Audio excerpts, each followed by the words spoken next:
Shalom Alejen, Yahweh les continúe bendiciendo en gran manera a todos y aquí con ustedes, siguiendo con las enseñanzas de nuestro Padre y le doy toda a nuestro Padre Yahweh Sebaot que me da la oportunidad de compartir con todos ustedes un tema más que es de gran importancia y es menester tener el conocimiento correcto para hacer las cosas correctas delante de el eterno Yahweh Sebaot.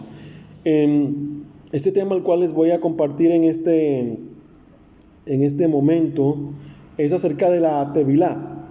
Si ustedes recuerdan, este tema ya lo compartimos en días pasados y se hizo una síntesis del tema, pero hoy lo vamos a hacer de una manera más estructurada para que se pueda entender de mejor forma. Este tema lo vamos a estar dividiendo, lo vamos a dividir en 3 partes para que se pueda entender de manera correcta. La primera parte que vamos a hacer es obviamente la explicación acerca de la Tevilá en el nombre de Yahshua HaMashiach. Posteriormente vamos a estar hablando en esa segunda parte, porque esto va a ser dividido en esa segunda parte, que son los requerimientos para una Tevilá apropiada. Y por último vamos a hablar acerca de la autoridad para hacer las Tevilot, es decir, las inversiones. Bueno, dándole inicio a este tema, porque es un tema que es muy importante. Hay que tener muy en cuenta de que muchas personas que van a recibir este tema o esta enseñanza vienen de un trasfondo que es un trasfondo cristiano. Vienen con malas enseñanzas, vienen con malas bases, y muchos creen, porque sus líderes espirituales les enseñaron de que lo que hicieron en un pasado, es decir, hacer la Tevilá, es decir, exactamente la inmersión en agua, que lo que le llaman bautismo de manera errónea, está bien como lo hicieron en un pasado, pero hay un orden correcto el cual se debe llevar a cabo para poder aprender, poder hacer las cosas correctamente como están enseñadas. Yo quiero empezar en primera instancia que muchos hicieron la Tevilá o la inmersión o el mal llamado bautismo. Lo hicieron en el nombre de Jesús, teniendo en cuenta que ese nombre a la gente no le explicaron en un pasado el significado o el trasfondo del nombre Jesús, que no existe, que no tiene que ver nada con lo hebreo. Es un nombre que es completamente griego, que nos los enseñaron y nos lo metieron acá en Occidente. Y muchos creen que ese es el nombre del Salvador. Para nada no es ese. Teniendo en cuenta de que ese nombre de Jesús es una composición que tiene un juego de palabras que está entre lo hebreo y el idioma griego, que en sí eso significa la bestia, que eso es lo que significa Jesús. De ese tema se estará hablando posteriormente, y cómo saber de esto, porque la gente nunca se lo enseñaron, sencillamente le dijeron el Salvador se llama Jesús, y eso es completamente erróneo. Lo otro es que también teniendo en cuenta que Yahweh está restaurando su nombre, el de su Hijo, el de los integrantes de las Sagradas Escrituras, Yahweh está haciendo eso en este momento, y paralelamente, como ya lo sabemos, Hasatán, el engañador, le hace paralelamente un engaño o una imitación de lo que Yahweh hace para sencillamente engañar a los escogidos de Yahweh. Entonces hay que tener también mucho cuidado. Y lo otro que es la fórmula que también enseñaron, que es en el nombre del Padre, Hijo y Espíritu Santo, que es otra fórmula que también es completamente errada. Entonces nosotros vamos a escudriñar las Sagradas Escrituras para que usted en casa también pueda leer, vea y y podamos aprender todos. Y una vez más hay que recordar que el nombre del Salvador es Yahshua, no es Jesús, tampoco es Jesús y tampoco es Yeshua, como mal lo enseñan muchos grupos que se han levantado para este tiempo.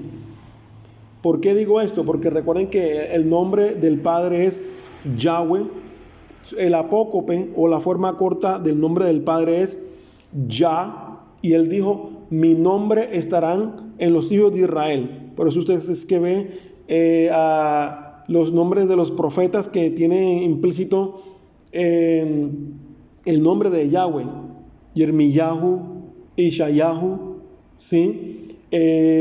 Sofonjá, ahí está el nombre. Y no va a ser la excepción, por ejemplo, el nombre de Yahshua, que está el nombre del Padre implícito en el del Hijo, que el nombre es Yahshua, Shua en hebreo para el castellano significa salvación, y la salvación la da el Padre por medio de Yahshua, y entonces el nombre del Padre está en el Hijo, que es Yah, ¿sí lo ven? Yahshua.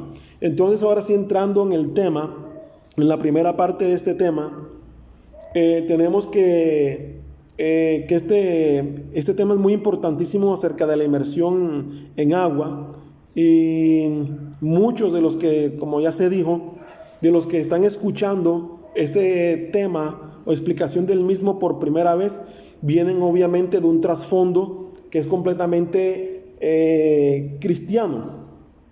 Por tanto, yo procuraré hacer referencia a los textos que formaron la mentalidad cristiana durante siglos, y que sin embargo hoy sabemos que por los descubrimientos arqueológicos y el desarrollo de la crítica textual, que muchos de estos textos no formaron parte de los escritos originales del Bereshit Hadashah, es decir, del Nuevo Pacto, que ellos fueron añadidos.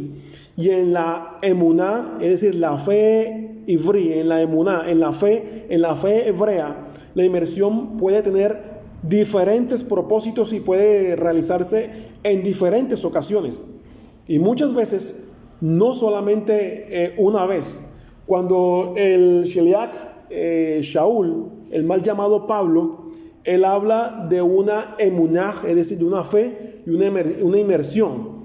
Usted vea, búsquelo allí en Efesios 4:5, cuando él enseña que está refiriéndose obviamente a la inmersión que se hace cuando una persona entra a unirse a la fe del Mashiach Yahshua. O sea, en el acto donde públicamente confiesa que ha recibido a Yahshua HaMashiach como su Adón y Mashiach, y está como tal haciendo de señal la entrada en la nueva alianza. No está diciendo que una sola vez debe el creyente sumergirse en las aguas, no. Pero el mismo Shaul, ya sabe, el mal llamado Pablo, él habla aquí de inmersiones lo habla de manera pluralizada, en manera plural, como enseña allí cuando él ahí dice, cuando enseña que por eso, dejando aparte la enseñanza elemental acerca del Mashiach, elevémonos como tal a lo perfecto, sin reiterar los temas fundamentales del arrepentimiento, de las obras muertas y de la fe en Elohe Yahweh, de la instrucción sobre las inmersiones y de la imposición de las manos, de la resurrección de los muertos y del juicio eterno como tal. Usted lo puede apreciar ahí en Hebreos 6, 1, 2. Y ahí también el texto nos habla de las inmersiones, si no nos habla de una sola. Es decir, es lo que más le llaman el bautismo. Es decir, son de inmersiones, no una sola. Usando aquí, como tal, el autor de la carta de los Hebreos, el término en plural al mencionar las enseñanzas elementales que debemos superar. O sea, que en la comunidad del Mashiach, de Yahshua, del primer siglo, se practicaban y se enseñaban diferentes tipos de inmersiones. Y en consecuencia, cada vez que se hace tevilot, es decir, inmersiones, se debe tener muy claro cuál es el motivo que nos lleva a realizarla y cuál es la finalidad del acto. Y como tal, este estudio, lo que se está transmitiendo, lo que pretende ser una ayuda para clarificar estos aspectos. Como aspecto número uno tenemos que la tevilá, la inmersión, repito, aquellos que lo que le llaman mucho como bautismo, como tal esto es un acto de purificación que aparece en las Sagradas Escrituras, como vemos allí en la Torá. Yo les voy a dar a conocer cuáles son los textos que nos hablan de ellos, como por ejemplo en Shemot 29:4, cuando ahí enseña que después harás que Aarón y sus hijos se acerquen a la entrada de la tienda de reunión y los lavarás con agua. Entonces ahí sigue enseñando que Moshe hizo que Aarón y sus hijos se acercaran y los lavó con agua. En Vayigrá 8:6, ahí lo enseña. Ahí en los Nevín, en los profetas, también enseña en Nehemías, lo que le llaman Nehemías 12:30, enseña cuando ahí está que y los sacerdotes y los levitas se purificaron también y purificaron al pueblo, las puertas y las murallas. Posteriormente en Tehilín, en Salmo 51:7, cuando enseña purifícame con hisopo y seré limpio, lávame y seré más blanco que la nieve. Lavaos, limpiaos, quitad la maldad de vuestras obras de delante de mis ojos y cesad de hacer el mal, como le enseña en Yeshayahu, ahí en Isaías 1:16. Cuando Yahweh haya lavado la inmundicia de las hijas de Sión y haya limpiado la sangre derramada de en medio de Jerusalén con el Rúa, es decir, lo que le llaman el Espíritu Santo, ¿sí? Es el espíritu del juicio, y el Rúa de Yahweh es ese espíritu abrasador. Ahí como aparece en Yeshayahu 4:4. Enseña también en Yirmiyahu, en Jeremías 4:14. Lávame, ¿sí? Lava de maldad tu lef, tu corazón, Jerusalén, para que seas salva. ¿Hasta cuándo morarán dentro de ti pensamientos perversos? Es lo que enseña ahí en las Sagradas Escrituras. Se mira ahora, si se da cuenta, lo que es la tevilá, es decir, la inmersión en agua, o lo mal llamado como bautismo, eso viene desde allá atrás, ¿sí? Viene desde allá atrás, está en la Torá, está en los profetas, porque ahí sigue. Y si usted posteriormente se remite allá en el Bereit Hadashah, en el Nuevo Pacto, usted mire lo que está en Mateo 3:13.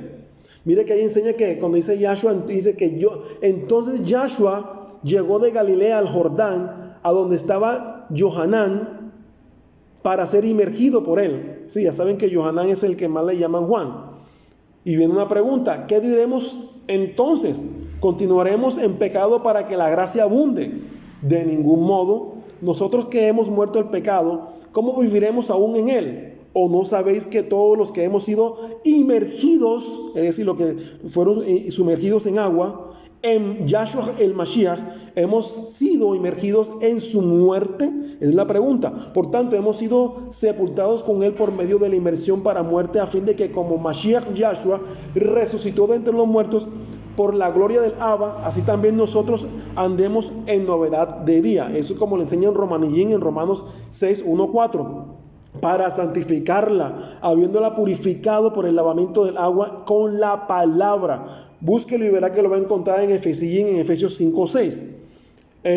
Ahí lo enseña, y cuando recita que Él nos salvó, no por obras de justicia que nosotros hubiéramos hecho, sino conforme a su rajamín, es decir, a su misericordia, por medio del lavamiento de la regeneración y la renovación por el Ruach HaKodesh de Yahweh, como aparece también ahí en Titos 3:5. Y por eso, dejando también aparte la enseñanza elemental acerca del Mashiach, elevemos a lo perfecto sin reiterar los temas fundamentales del arrepentimiento de las obras muertas y de la emuná, es decir, de la fe en Elohe Yahweh, de la instrucción sobre las inmersiones y de la imposición de las manos, y de la resurrección de los muertos, y del juicio eterno. Se ve como lo pueden encontrar en las Sagradas Escrituras. Ahí en en Hebreos 6:1-2, eso ahí lo enseña. Entonces, miren que la importancia que tiene la tevilá. Y seguimos, como ahí sigue enseñando ahí en las Sagradas Escrituras, hay que seguir aprendiendo. Entonces, como ya nosotros vemos que en esos pasukim, ahí en en esos capítulos como tal, ya esos cuales que nosotros aquí hemos mencionado, a manera de ejemplo, la tevilá, es decir, la inmersión en agua, es una práctica hebrea que se remonta obviamente a los tiempos bíblicos, por decirlo así, es decir, a los tiempos de las Sagradas Escrituras, que es lo correcto, y podemos decir que se ha conservado como una práctica en cierta forma simbólica que permite alcanzar un estado de pureza. Y también es importante que consideremos que el agua ha sido un elemento asociado con el juicio, como lo vemos ahí en el acontecimiento del Mabul. El Mabul es lo que se le llama en castellano el diluvio. El agua como tal, por sus características de traer limpieza y preservar la vida, ya que sin ella la vida humana y de todo ser vivo sería imposible. Y esta también ha sido asociada con la Torá, es decir, con la guianza, con la enseñanza del eterno Yahweh Sebaot, ¿sí?, para su pueblo. Ahí como lo enseña en Yeshayahu, en Isaías 55:1, cuando dice: venid todos los sedientos, venid a las aguas. Y todo esto es interpretado como venid a las aguas de la Torá, ¿sí? Y también dice en Tejilín, allá en 119, en Salmos 119, ¿con qué limpiará el joven su camino? Es la palabra, es la pregunta que se hace en el Salmo 119. ¿Cuál es la respuesta? Pues sencillamente escucha esto, dice: con guardar tu palabra, ¿sí? Entonces aquí también, junto con la ofrenda y el fuego, el agua aquí es vista en las Sagradas Escrituras como un elemento purificador. Y así que tenemos tres asociaciones con el agua: como juicio, como agente transformador y como elemento purificador. Y estas tres asociaciones están vinculadas con el acto de la tevilá, es decir, de la inmersión en agua. Bueno, entonces vamos con el segundo punto como tal. Les quiero mencionar y les enseño que el término tevilá, que en sí en castellano es inmersión, ¿verdad?, que a ustedes les enseñaron mal como la palabra bautismo. Esto viene o proviene más exactamente de la raíz de la palabra tabal, ¿sí? Que la palabra tabal en hebreo significa en castellano como mojar, bañarse, sumergirse y lavarse. Y esto como tal ha sido utilizada principalmente para expresar la inmersión en un estanque de aguas con la intención de lograr un cambio de estado de impureza a pureza. Y la tevilá, ella apunta como tal a una limpieza por medio de aguas ceremoniales.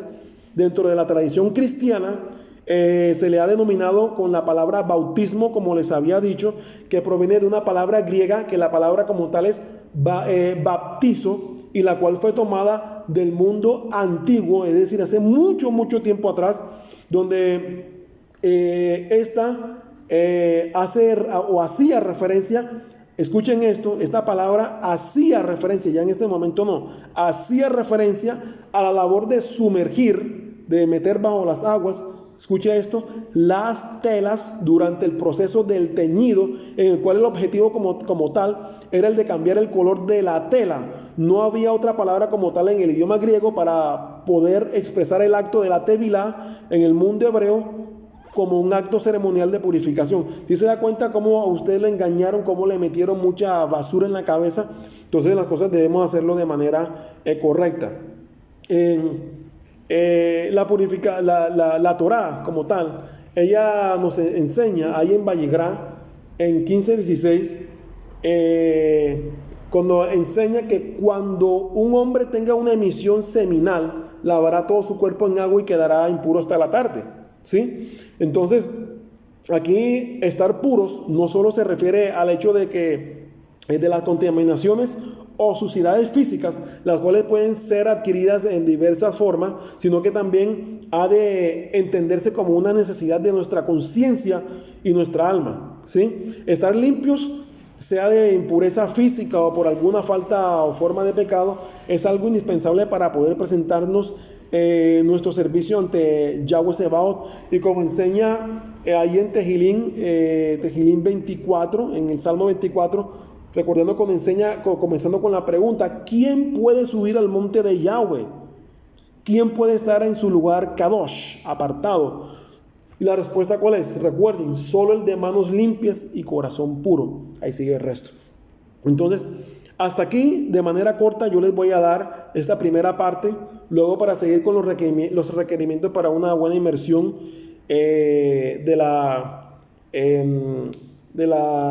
para ser inmergidos en agua, sumergirnos en agua. Y vamos entonces de manera paulatina para que pueda quedar este tema bien clarito y pueda hacerse las cosas correctamente. Shalom, shalom uvrahot.